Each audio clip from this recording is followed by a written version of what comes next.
I got some great freaking stories. I'm actually doing 3 tonight. They're all fucking obscure. You haven't heard of any of them. I can promise you that. She's a keen bean, meaning that she was here as soon as the thing started. That's what she means. She's a keen bean. What is that? I don't understand. Like you're keen, you're eager.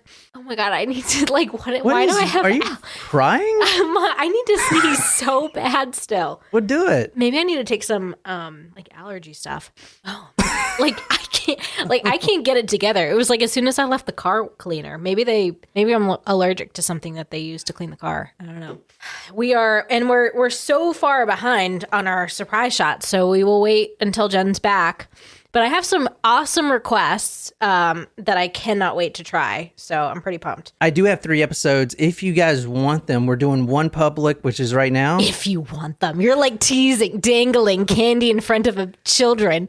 And I have multiple stories for you today. Then we're also doing another one, and these are both with Nicole and I, for the Supremos. And we also have another one for our Supremos after that, if you guys can stand it. So we'll see. And like I said, these are all really, really obscure stories. Okay, so what is going on today? I might go grab an Allegra or something really quick, seriously. But before I go, let me welcome the 4 new members of our Patreon groupies. All right. Amanda, Devin, Sam, and Chelsea. All right. Amanda, Devin, Sam, and Chelsea. Thanks, guys, so much for joining. This is all just in 1 week. So, yeah. Guys, real quick. So 3 stories tonight. What I was going to say, and you can answer this or try to. 1 in the United States. I love that Wolfie is grabbing a 10 a.m. beer. Sorry, I just had to comment. Go for it, girl. 1 in the United States, 1 in Germany, 1 in Burma, which used to be called Myanmar. No, Myanmar is the new name. Okay, Myanmar is the new name. Myanmar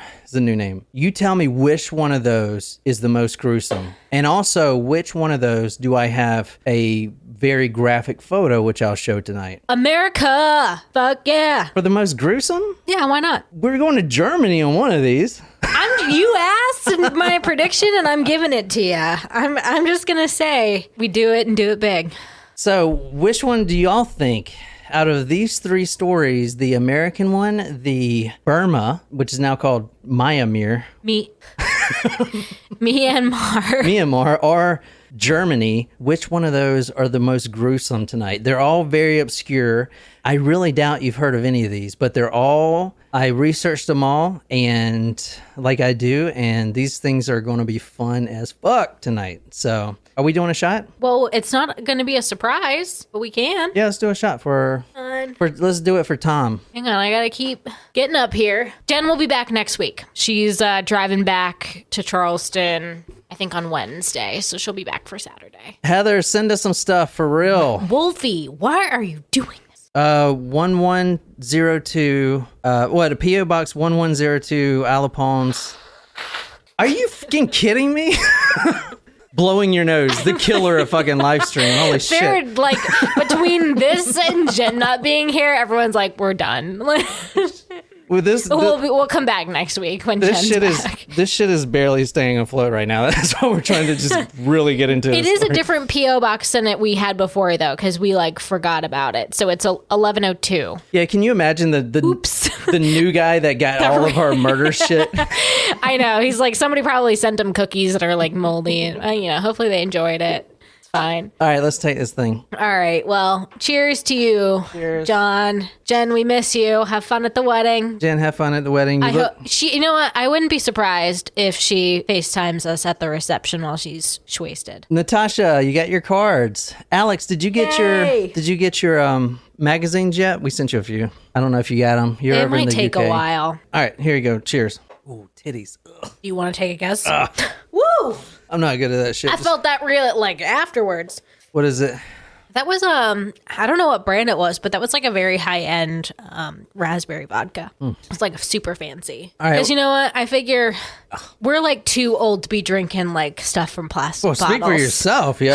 What the fuck? We are too established. We just did. It's not worth the hangover, man. We literally just did that story where that 83-year-old had a child with his. Remember his? Yes, we did. Yes. Yeah, and the guy's like, I'm so worried, because I don't know if I'm going want to be able to see my daughter grow up. He's, 83. I'm like, dude, you can live fucking 110, It's all in your mind.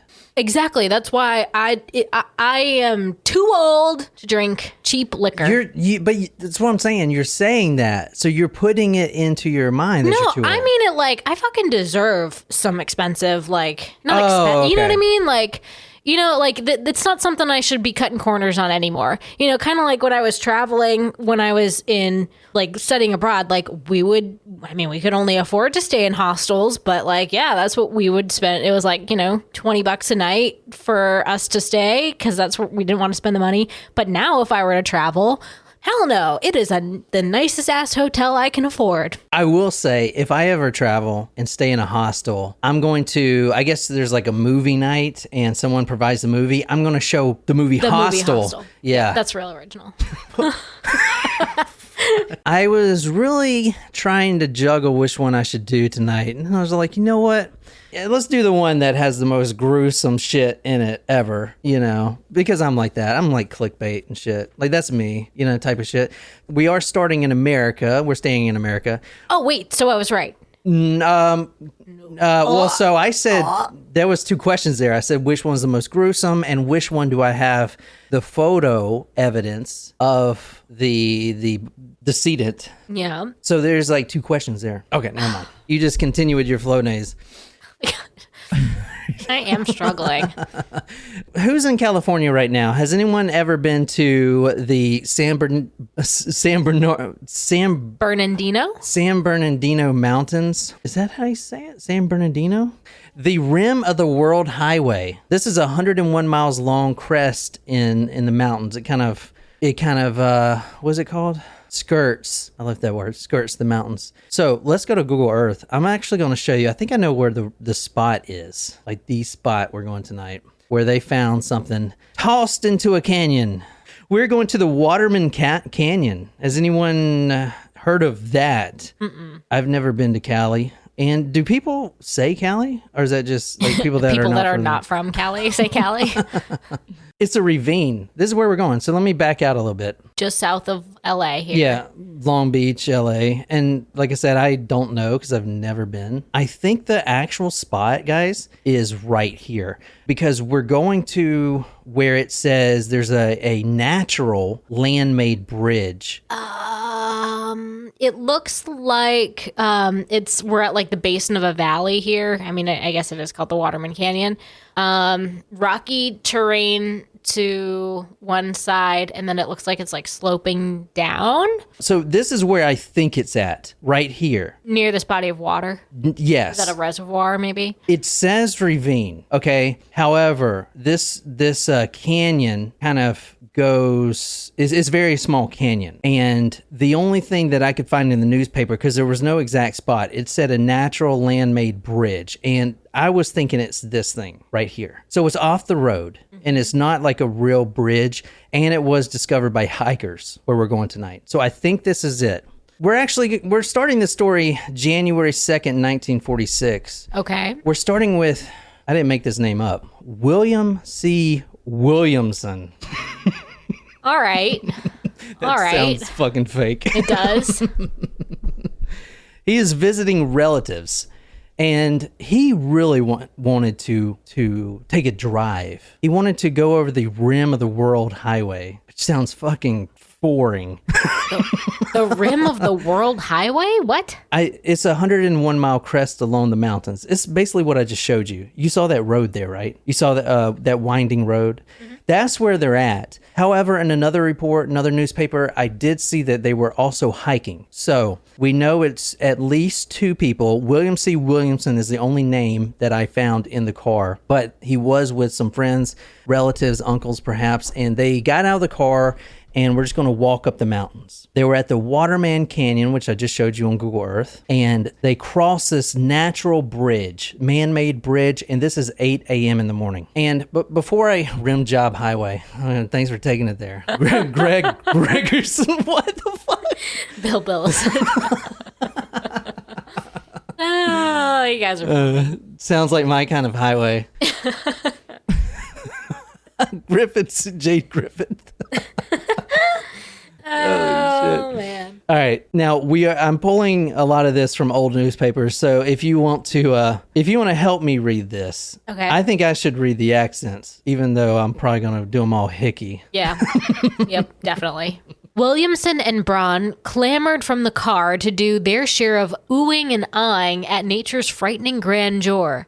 Braun's eyes traveling down the little shelves projecting from the cliff. What's that? He exclaimed. Funny looking bundle, eh? Williamson looked down. It's a funny bundle. That's a fact. Agreed the host. Looks like someone aimed to heave something down the canyon and missed it. Let's have a closer look. That was California accent. It was an accent. I don't know what kind, but it was so good. I can do this one accent. Should we do it over or no? No, I think let's move on. Okay, good.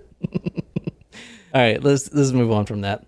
All right, it's 8 a.m. in the morning. William C. Williamson and his friend Braun, that's the only last name I got, Braun, they were driving. They get out of the car. They're like walking through this man-made canyon. They look down and it's like, oh, there's a bundle. It's just, obviously it was placed there. It's not trash. It is in a blanket. It's wrapped with a cord. It's definitely not a body, right? I mean, you would just you would just grab it. That's a leading question. I'd say it definitely is, knowing this podcast is called Talk Murder to me. I will say that both men had to get down on their knees to retrieve it. So it was pushed down in the hill, but as they'll later say, the bundle, and I think it said it here, it looks like someone aimed to heave something down the canyon and missed it. This thing is in the open. So they get on their hands and knees and they retrieve this bundle, and it's heavy. And it's about the size, is wrapped in a gray blanket, is tied with a nylon cord, and the size is about the size of a body. Let's just say that. It's body. It's the size of a body. It may or may not be a body. These two men, they're stumbling to get to their feet because this heavy bundle, which may or may not be a human body, they're pulling it up as they're trying to keep their footing because they don't want to John Jones this situation. They want to, well, that was fucked. The putty guy? Never mind. He did the best he could, okay? Yeah. They stumbled to get back on their feet, and then William C. Williamson actually kind of brings it up and falls backwards, and he looks down at his pants. He just got these brand new jeans, and now they're just all red. All red. It kind of looks like human blood. This is a body in this bag. I don't know. All right. I got that part. He looks down, and he sees this. If you want to explain if you want to describe this, I'd be grateful. The contents of the bundle, I should say, came out, rubbed against his pants, and this is what they were. Oh my. What is it?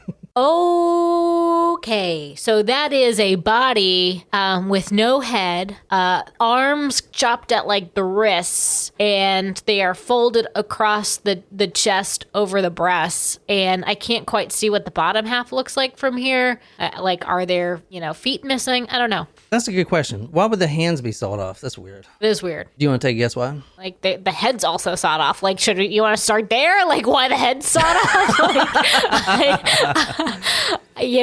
Let me ask you something. Did the animals chew this off? No, that's precise. Well, you do see a foot down there, kind of. Well, let me see. Zoom out a little bit. You can see a foot down there. Like that hand is like cut clean off. I don't know what is under. It's a woman, obviously. She's got breasts. Yes. I don't know what is under it. Does anyone know what this is? It's something they put her on or something. I don't know what that is. I thought it was protruding through her body at first. I have no idea what that is. Lauren says it's a body stand. A body stand? Is that a thing, or are you just being funny, Lauren? Is that a thing? I'm going to look on Amazon later. I want to see if I can get one of them. Morticians use it, he said. He's being serious. Are you serious? Holy shit. So that's at the morgue at this point. Oh, I also colored it for you guys. Oh, thanks. Oh, trigger warning for that.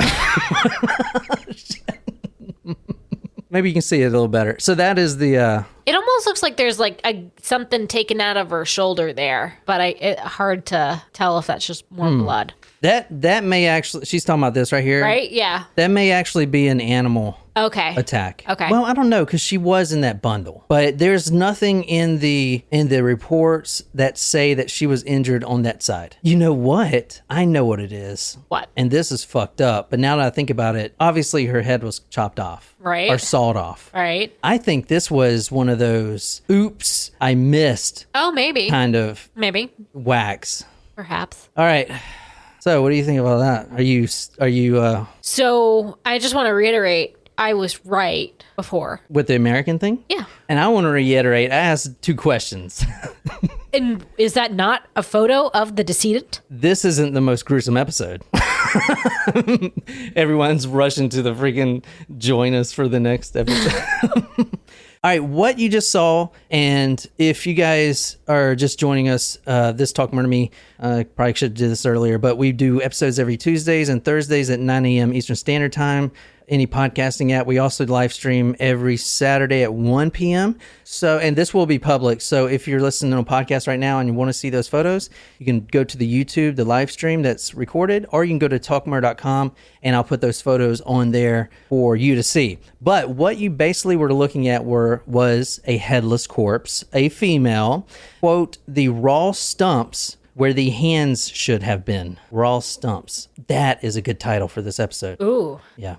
Remember that. There was a bullet wound in her chest by her left breast. Now, I'll pull this up again. So just real quick for you guys, trigger warning. I'm going to do the photo again.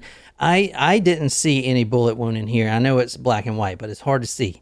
No. But there would be probably right here in this one spot. You see that little thing? Maybe that's it. Oh, yeah, it could be. There's supposed to be a bullet wound in there, which means what? And that's right above her left breast, which means it hit which organ in her body? For heart. The cops arrived to the scene. You know, what do we got here? Well, female, about 40 years old, stocky built. Blood type was type A, which is... I don't know my blood type. That's concerning. You should definitely know your blood type. No. What's mine? I don't know. What the fuck? O negative? O negative. I don't know. We used to have to wear ours on our chest. So what is it? Like overseas. O positive. All right, I was at least got the freaking letter right. So like overseas, we would not wear name tags, but we would wear our blood type. So mine was just O positive. They called me O pos. No, they didn't call me that. You wish they called you that instead of Lil P.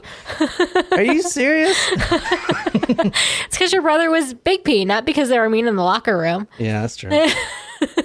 Somehow the coroner at the scene saw that this was a brunette, which I was like, what? I mean, how would he know that? There's no head, I don't know. The second bullet wound, so there was 2 bullet wounds. The second one was to the chest also, and that bullet was lodged under her skin and at her armpit. This was from a .38 caliber. And the first bullet wound, or what they think is the first bullet wound, is the cause of death, the straight through the heart. Oh, wow. Once this was made public about the body, and they don't actually show the body in the newspapers. Right. But they basically say, the newspapers come out and say, okay, there's a body here of a female. She's 5'2", and they're estimating for the head. With or without the head.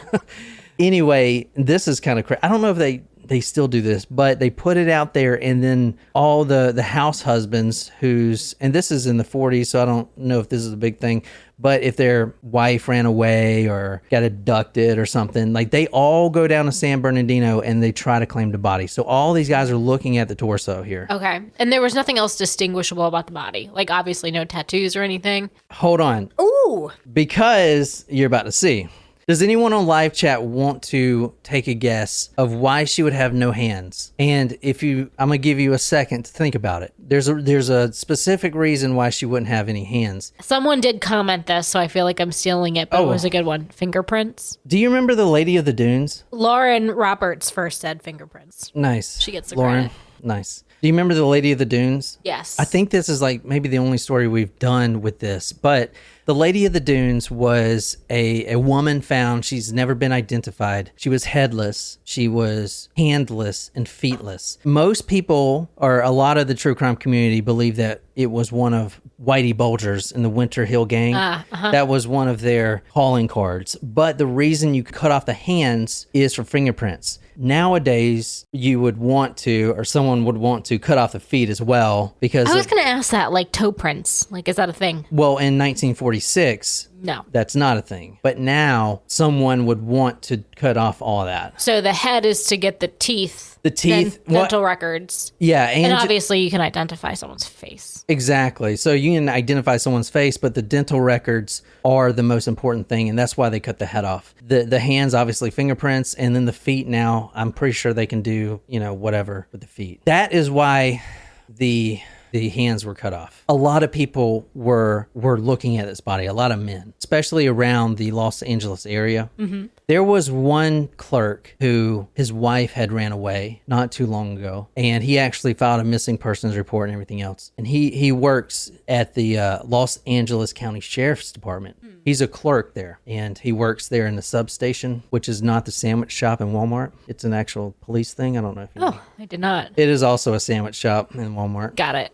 So this guy, his name is Arthur Eggers, like Eggers, like throwing eggs at a house. Arthur Eggers. He's a clerk. He works right there with the Los Angeles County Sheriff Department, and his fellow co-workers, all the cops that he works with, and he is not a law enforcement officer himself. He's just a clerk. Yeah. So they all know that he has been really missing his wife since she ran away. And he's a very meek man, and we're going to meet this guy. But they say, I hate to say this, man, and I don't know if you've heard of this, but you're Dorothy that ran away, a couple weeks back. I know this is a touchy subject, but maybe you should go down to the coroner's office and just rule it out. Now, this is a headless torso. No guy wants to go. I mean, I can't imagine going to try to see your wife without a head and trying to identify her. That is fucking traumatic, dude. You know what I'm saying? Arthur Eggers, the Los Angeles County Sheriff's clerk, took off his glasses and pushed his hands through his sandy, thinning hair. Nope, I don't see anything. Look just like another woman to me. I mean, another woman except, of course, no head. Not a bit like your Dorothy, ventured Jewel, his interest in the subject leading him to tread on the ground courthouse workers had agreed to avoid. No, said the tired aging clerk with watery blue eyes. It ain't Dot. She ran away, So... Or was he angry with her and he killed her? Dorothy Eggers ran away on January 2nd, so prior to this, and she ran away on December 29th because the missing persons poster report filed by him right after she ran away said, quote, missing since December 9th, Dorothy Lee Eggers, 41, wife of Arthur C. Eggers, brown hair, brown eyes, 5 feet 2 inches tall. That was filed by Arthur. Uh-huh. Were there identifiers on her body, though, that he, purposefully ignored? Like moles or freckle patterns? Not that you would really know. Would you really recognize my head was cut off? Do you think you would recognize? I'd recognize that ass. I do have tattoos, so that does matter. Recognize that ass. Okay, good for you. But if I had zero tattoos, do you think you would recognize, I have a big mole here, a big mole on my back? I'd recognize them titties. And one on my thigh. Sorry. Okay, just never mind then. Never mind. No, I would not. Would you recognize the weird growth? I'd recognize your feet.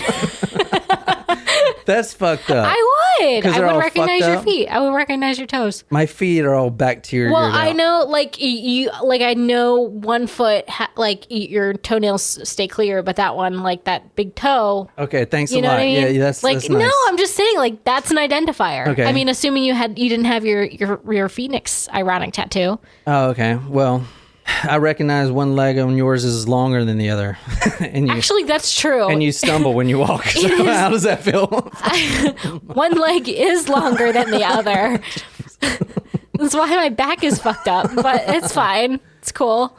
At this point, the cop is saying, Dot ran away. And then it's just awkward silence. It's awkward silence. And the cop is like, he knows this guy is still suffering, still traumatized by her wife leaving him. So he doesn't want to push the issue. So he's trying to get out of the office. So the clerk, he feels bad. He legitimately feels bad that he brought it up. But that's not my Dot. And then he just stands there and he's trying to find an exit. And then all of a sudden, Arthur Eggers just starts talking. Oh, okay. Like a confession? These are my confessions. And this is what he says. Just out of the blue to this random guy. We had a quarrel about money and she just walked out. He said, yep. 2 days before New Year's Eve. That made it worse somehow. We had a hell of a fight in the morning at breakfast. I guess I said some things I shouldn't, but I was burned up and I kept burning all day here at work. Well, I couldn't face any more of it that night, so I didn't go into the house after work. I just got in the car, out of the garage, and took myself a long drive to try and figure things out and figure how to make peace. Drove down as far as Long Beach, slept a while in the car. I got back along about 9 o'clock in the morning, and I went into the house. She wasn't around, and I asked the daughters where their ma was, and they said they guessed she wasn't up, which was unusual for her at 9 o'clock. So I rapped on the bedroom door, and I went in, and her bed hadn't been slept in. Well, none of us had seen Dottie since, and I'm going to turn in a missing report. She'll be back, but... And so this cop's like, okay, I didn't really, I guess, thanks for volunteering that. I mean, it was just out of the blue. This cop's trying to leave. He feels maybe bad. He has no one to talk to about his missing wife, and he needs a therapist or something. Yeah. Let me show you somebody this. to talk to. Let me show you this guy right quick. This is his family. This is Arthur Eggers and his wife Dorothy, Dottie, and the 2 kids. Now the children are not his or hers per se. They're both adopted. Okay. But this is him and Dottie. Okay. Why is his hat fucking sideways? He's trying to be Frank Sinatra. I feel like cool. the photographer should have been like, dude, you want to just kind of tilt your hat so it's like, not that was, see, back not then, stupid that looking. was cool. Back in today's times, you're just like, you're an asshole, and you shouldn't be wearing a fedora, period, the end. So. I'm kind of jealous, actually. I mean, he can pull it off. Like, right. he's trying to go be like, Blue Eyes. So explain this guy. It is. He's kind of got a wide face. He looks like he would be. His eyes are a little far apart, it looks like to me, right? Or they're not. Does he have a lazy eye, perhaps? Because they look like they're veering out just a smidge. Well, Lauren on live chat said he has either a glass eye or a crazy eye. There you go. He looks fairly tall. He's packing. What the? Is he? What's in his hand? I don't know. Oh, it's a cane. No way. No, Don't it's you not. think? No, there's nothing in his hand. It might be the back of the chair. It's the back of the chair. There's Never not mind. even a Okay. chair there. What's the girl sitting on? She's standing up. Okay, then it's a cane. You're on meth. He's holding something in his hand. You're on PCP. All right, describe Dorothy. Now, this is Dorothy, obviously. She looks fun. Okay, tell me about that. Like, she's got a big smile. I think her body language is interesting for the family photo compared to like her husband. What do you mean? She's got a big smile. I don't know, like the crossed arms. It's kind of like she's like being playful and she's like kind of laughing. Like, she looks like she's having a great time in that photo, actually. Like, she's being a little goofy. And the 2 adopted daughters. Damn, look at that hair. Oof. That looks like Jen's bowl cut. It does look like Jen's bowl cut. She does look fun. They went missing in like 46. So Yeah, this is in the 40s. Yeah, so this is obviously, I think their wedding, right? No? Or maybe, yeah. I don't know. Maybe not. All right, so that is the family right there. This guy, Arthur Eggers, obviously he's still distraught about his wife. He still hasn't went to see her yet, but, and that he wasn't being interrogated. The officer literally just felt like an asshole, but he said, you know what? I guess I will go see the body. Just to be sure. This is him looking at the body. I mean, look, it looks like he's like inspecting a painting kind of shit. What do you think about his posture there? You think he's like, well, I'll be damned. That's a weird picture. Yeah, it is. Look how his arm is kind of cocked back, What do you think? He's inspecting. He's not like emotive at all. Yeah. You think he did it? I don't know. I'm going to stay tuned to find out, though. On the next episode, thanks for tuning. All right, that was him inspecting the body. Quote, well, the woman's a little bigger than Dottie. So he said it's not her. Remember on the missing person report, he said 5'2". This woman's 5'7". Dottie's 5'7"? Yeah. Okay. So it can't be her. Someone else hears about it. A guy named Dr. Clarence Carmichael. He's Dottie's personal physician. And I put in my notes here, the lesson, guys, here, you don't learn anything else. Make sure you cut off them feet too, god dang it, because that's how you can really identify somebody these days. All right, make sure you cut them damn feet off. This guy, Dr. Dr. Carmichael said, I know that's Dottie. I know it. I'm going to go down there myself. Now, he's her personal physician, and I'm going to make sure it's not Dottie. How can you explain the height difference, though? If you want to read this. It's Dorothy Eggers, all right, he announced on his return. I recognize that scar on her right shin. She got it in an auto accident several years ago. Also, she had numerous bunions. So has this headless body. What's a bunion? That sounds disgusting. It's like when you're, Is it like I have a a friend sore? that has them. No, it's, I mean, I've heard it before. Well, talking to the microphone. can't really do it without showing you, but it's like when the foot bone Lift your foot juts all the out. way up, like a yoga person would do. Have I even opened my beer yet? I can't lift my foot that high. So it's like when your foot, like the thing, it's like the bone juts out. And if you want to get them, you can get them corrected, but they have to break your feet to do it. Holy titties. My very good friend from college, Katie, hey Katie, has bunions on both of her feet, and she'd have to like be really careful about what shoes she wants to wear. She's thought about getting surgery, but they got to break your feet to do it. That seems very primitive. Yeah. There's no other way they can do this. No, it's the bone. So, Bone spur. There you go. The lesson here. Now, how would this personal physician, I mean, he's got how many patients? Hundreds of patients. This Dr. Carmichael. The doctor said, you know what? Dot's height is 5'7". I know that for a fact. Oh, it turns out that Arthur may have gotten the estimate wrong on the missing person report. Oh. Said she was 5'2". His colleagues started suspecting Arthur Eggers of murdering his own wife. Quote, me? Why, I wouldn't harm a hair on my wife's head. We quarreled a lot, but what married couple doesn't? I need her to take care of the children. She said she was going to leave me, and I suppose she did. Maybe she rode off with some truck driver. She loved to hitch rides and What? She loved to hitch rides on truck bragged. What the fuck is that? She loved to hitch rides on trucks. How he's a redneck. I can understand that. Even I can understand that. Let's talk about this guy. This is Arthur Eggers. All right, Arthur Eggers, son of former Sheriff Frederick Eggers of San Francisco County, spent 17 years as a clerk, and he's a clerk now, but before he spent 17 years at the Temple City substation before he just moved to the San Fran location. Yeah. One of his favorite pastimes there when he's on his downtime, because he's not a law enforcement officer, he's just a clerk. So he's got a lot of downtime. One of his favorite pastimes was writing murder mysteries. I don't know, kind of weird. Interesting hobby. They go back and they take a look at Dottie's car, which he just sold, okay? He just sold for a very low price. And he did sell her jewelry too. And he did use an alias selling the jewelry, but his explanation was, I just didn't want officers to suspect me just because I sold her stuff, so I used an alias. Anyway, there were blood stains and smears in Dottie's car, rear and back, especially the trunk. Stains were on the rear seat, and the seat cover was missing. Our DNA wasn't a big thing in 1946, It but was not a thing at all, right? but DNA type was. She has type A, which is kind of rare. So that kind of, pointed to him. This is his home, okay? I'm going to show you some photos here. Ranch. Nice little home. This is them looking up some of the...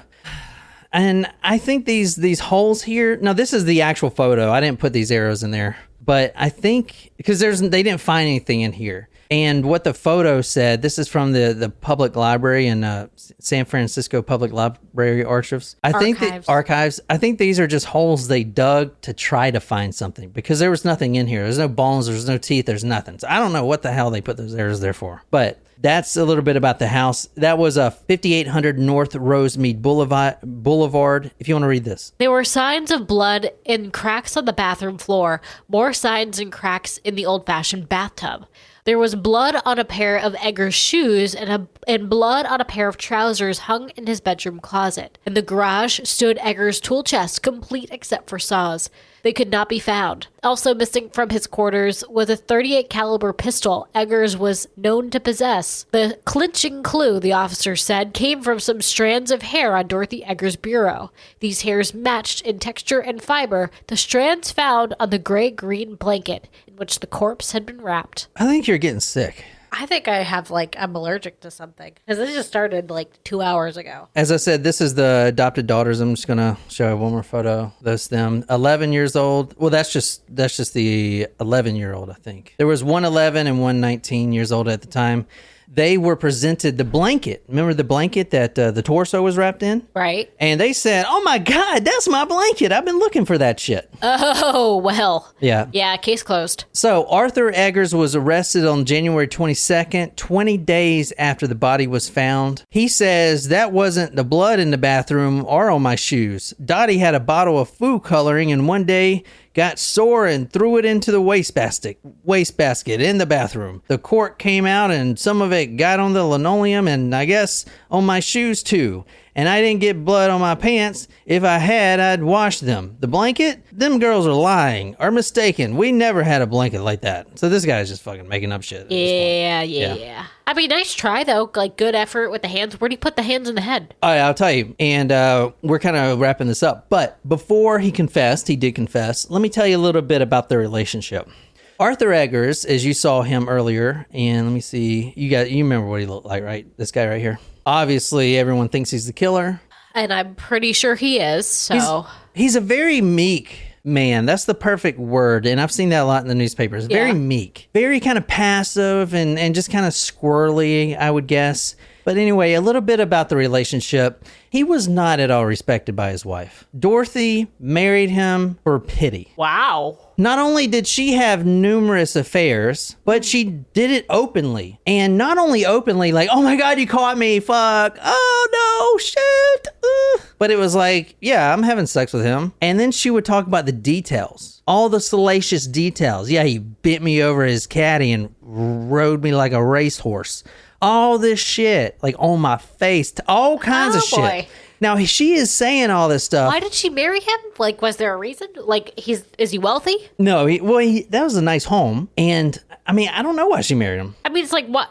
Yeah. Why'd you marry me? What the fuck? Because I love you. Well, there you go. Maybe at one point they loved each other. So she had numerous affairs. She would say, "You're not even a real cop. You're just a clerk. You know what? All those, I banged half the precinct." Yikes. Like your friend Fred freaking gave him head. Oh, that's fucked up.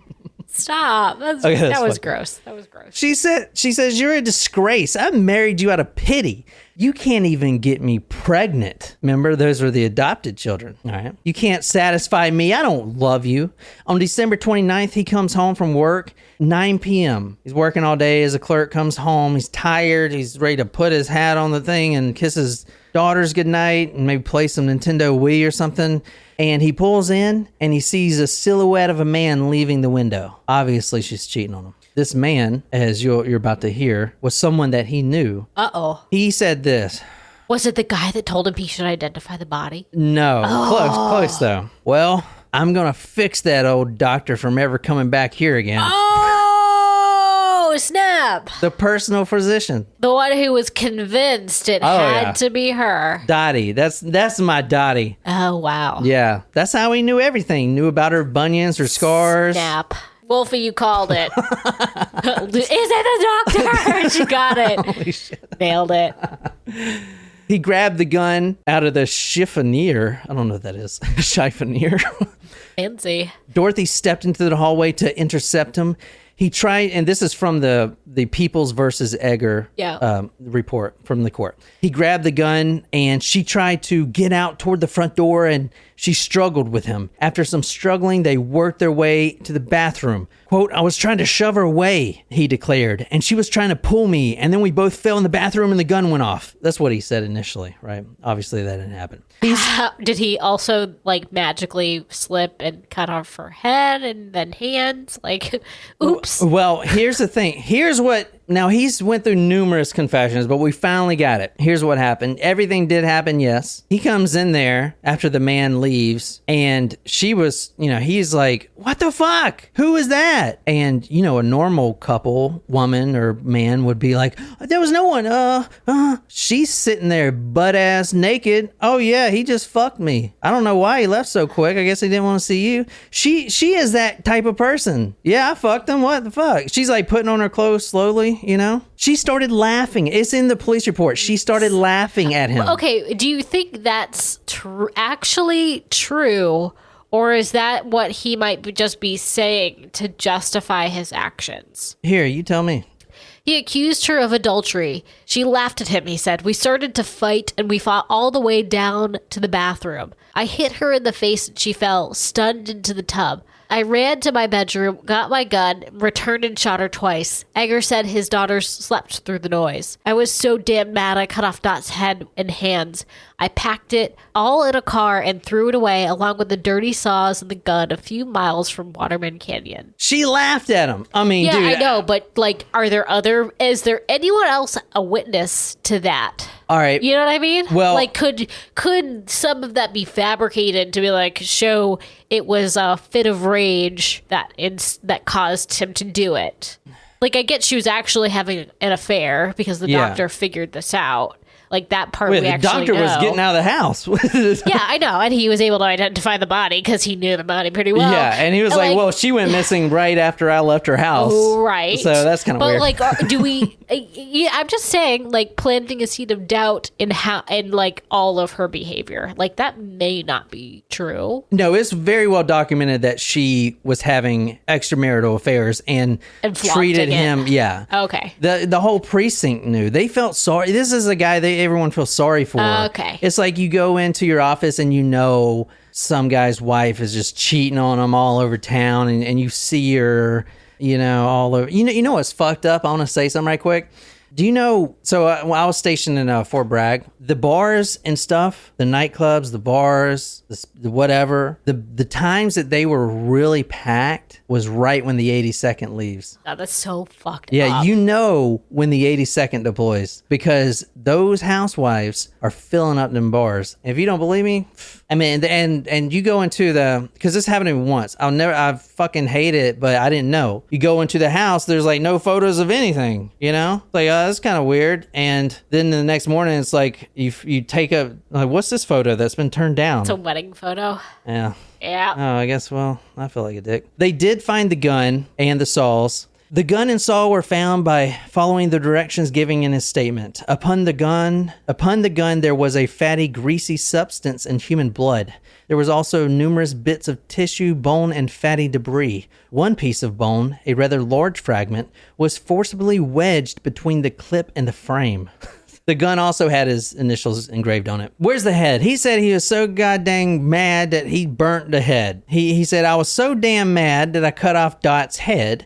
And he says, why, on the morning of the 30th, I know it's against the law to burn anything in Temple City. I don't know why I would say that. I know it's against the law to burn anything. It's like, dude, you murdered your wife. I'm pretty sure there are worse things. He said he put her in the incinerator in his house, kind of a Dylan Millard type of situation here. So he's got that incinerator right there. Yep. Now, they went through all this and didn't find any of her ashes and stuff. Now, that's kind of going to come important. So the soil was analyzed. They didn't find anything. And he said, you know what? No one in this world will ever find my wife's head or hands. And then he pointed heavenward. They're on their way up there right now. Now, this doesn't make any sense. All right. The family comes forward and says, you know what? He didn't do it. I love Artie to death, but this guy, I mean, he can't shoot a damn fly. He doesn't even know how to shoot. He's kind of a pussy. Let's just be honest. He's kind of a big puss. I'm just saying. Is he a puss because he murdered his wife, though? No, he's a puss because he wouldn't murder his wife. He's been putting up with her cheating since before they were married. It doesn't make sense. And plus that, they have 2 teenage daughters. Well, one of them's almost a teen. She was 11.